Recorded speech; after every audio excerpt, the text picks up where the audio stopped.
So let's think about what the skills are for the 21st century, what these young people would need for the next 50 years, rather than what they needed 50 years ago.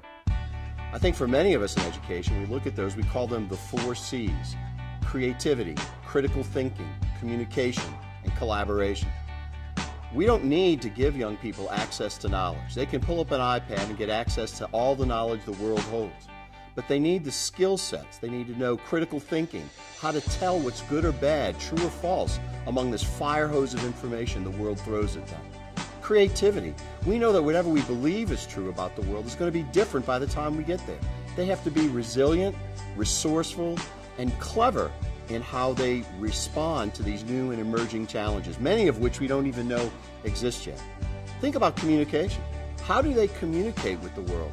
And we know that it's more than just bubbling in the right answer to a multiple choice test and comparing yourself to 100,000 other people just like that. It involves being able to produce multimedia productions, film, being able to express yourself through writing and orally correctly, and also with passion and with feeling.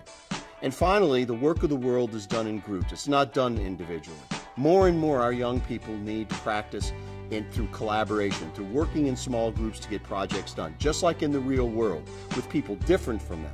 People who don't all have the same skill set, who don't all look like them, but at the end of the day, we have to get this thing done.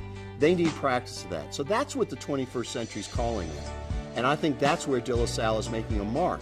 And it's saying no more are we going to put up with the old industrial factory-minded model of putting people through and getting them ready for a world that doesn't even exist anymore. And I think that's De La Salle's brightness, and that's our hope. And that, frankly, is the promise we can make to parents. Without that promise, what right do we have to ask them to trust their children to us?